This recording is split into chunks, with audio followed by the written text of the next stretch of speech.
Hello students, बहुत बहुत स्वागत है आप सभी का पीवीआर स्टडी में। मैं राजकुमार यदुवंशी आपकी 9th की मैथमेटिक्स के साथ। तो बच्चों, आपने पिछली क्लास में काफ़ी कुछ पढ़ लिया था और उम्मीद करते हैं समझ में भी आया होगा। आज आपका एक्सरसाइज 5.2 है, इसमें का सवाल नंबर 2 है। आप ध्यान से देखो तो आपकी सवाल में ऐसे बहुत बड़ा सा सवाल लिखा है, उसमें कुल मिला के यही करना है कि जो नीचे कुछ आपको पॉइंट दिए गए हैं उनको डिफाइन करना है। कह रहा है कि निम्नलिखित पदों में से प्रत्येक की परिभाषा ज्ञात कीजिए, मतलब डेफिनीशन दीजिए। अगर मैं पूरा सवाल पढ़ के सुनाता हूँ तो आगे भी सुन लो। आगे क्या लिखा है, परिभाषा दीजिए। उसके बाद कह रहा है कि क्या इनके लिए कुछ ऐसे शब्द हैं जिन्हें परिभाषित करने की आवश्यकता है, वे क्या हैं और आप इन्हें कैसे परिभाषित कर सकते हैं या कैसे परिभाषित कर पाएंगे। तो पहला नंबर है बच्चा समांतर रेखाएं। समांतर रेखाएं, पहले आप इसे अच्छे से समझ लो, फिर लिखना या ना लिखना ये आपकी मर्जी है। देखो, समांतर रेखाएं अक्सर होती क्या है एक्चुअल में, जैसे मैंने ये 2 पेन कर दिया ना, तो ये समांतर रेखा है। आपने रेलवे की पटरी देखा होगा, हमेशा ऐसे होती है। ऐसे तो नहीं होती ना, एक पटरी इधर को एक इधर को, नहीं ऐसे होती ना। रेलवे की पटरी हमेशा क्या होती, समांतर होती है। जैसे देखो ये 2, ये क्या है, समांतर रेखाएं हैं। अभी इन्हें अब परिभाषा लिखवा दूंगा, टेंशन मत लो। इनको बच्चा चाहे जिधर को बढ़ाओ और चाहे जितना बढ़ाओ, ये कभी भी एक दूसरे पे चढ़ेंगी नहीं, मतलब एक दूसरे को काटेंगी नहीं।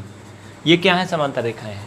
इसके विपरीत वह रेखाएं जिनको आगे बढ़ाने के बाद एक दूसरे के ऊपर चढ़ जाती हैं, भैया ये इसको मैथ की भाषा में चढ़ना नहीं बोलेंगे, प्रतिच्छेदित बोलेंगे, हाँ इंटरसेक्ट बोलेंगे। लेकिन मैं आपको इसलिए बता रहा हूँ जिससे आपको समझ में आ जाए।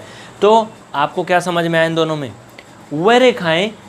वह रेखाएं जो कभी नहीं मिलती हैं, वह रेखाएं जो एक दूसरे में कभी नहीं मिलती हैं, वो समांतर रेखाएं कहलाती हैं। लिखो कॉपी खोल के, मैं किसी का नाम नहीं लूँगा आज, याद रखना। देखो प्रशांत जी जुड़े हुए हैं, अनुष्का और कौन है भैया, प्रीति और मोहित। मैं देख पा रहा हूँ सबका कमेंट, मैं किसी का कमेंट नहीं बोलूँगा। अगर पढ़ना है तो प्यार से पढ़ लो, लिख लो। सोचो कि हम सबका कमेंट बोलें तो फिर हो गई पढ़ाई। हाँ, तो समझ गए, वह रेखाएं जो एक दूसरे को कभी नहीं मिलती हैं समांतर रेखाएं कहलाती हैं। इसका एक एग्जाम्पल सीढ़ी है आपके घर में। अगर आपके घर में बांस वाली सीढ़ी जिस पर चढ़ते हो तो उसमें डंडे जो हैं देखो समांतर क्रम में ऐसे लगे रहते हैं। हाँ, बाकी लंबवत रेखाओं का एग्जाम्पल ये है, समांतर को इंग्लिश में पैरेलल लाइन कहते हैं, जबकि लंबवत को इंग्लिश में परपेंडिकुलर लाइन कहते हैं। तो ये होंगे इसके एग्जाम्पल और इनके परिभाषाएँ। आप इन्हें फट से लिखो। इनका एक और परिभाषा आप सुन लो, ये लंबवत रेखा का आप इसे ऐसे भी कह सकते हो कि सरल रेखा मतलब जो सीधी रेखा पहले से खींची है, इस पे समकोण बनाने वाली रेखा लंब रेखा कहलाती है। आप ऐसे भी लिख सकते हो, सरल रेखा पर समकोण बनाने वाली रेखा लंब रेखा कहलाती है, मतलब जो 90 अंश बना दे सरल रेखा पर। ये हो गई।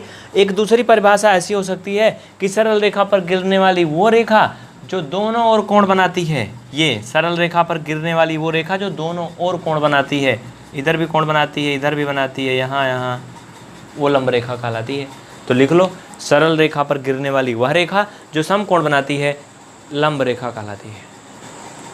ध्यान दीजिए, रेखाखंड एंड की मतलब इसे ऐसे कह सकते हो बच्चा, line segment and radius of circle.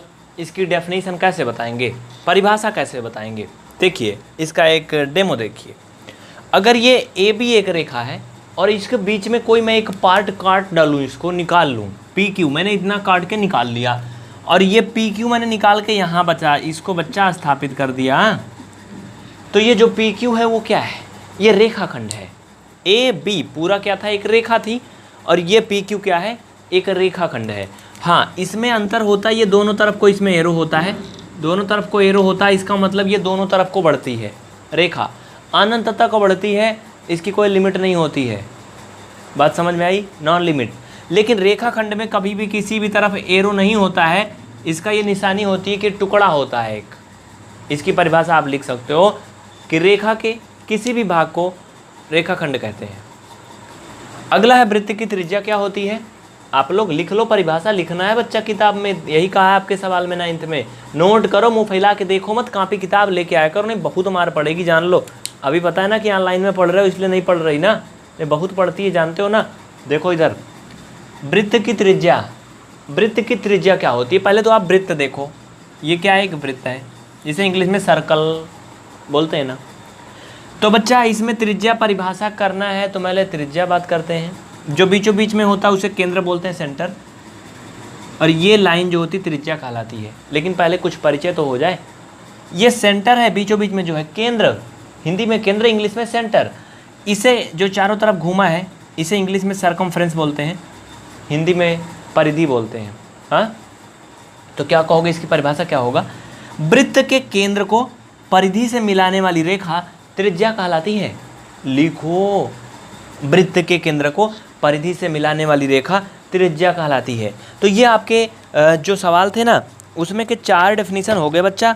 इसमें एक और पूछा है लास्ट में, वर्ग पूछा है।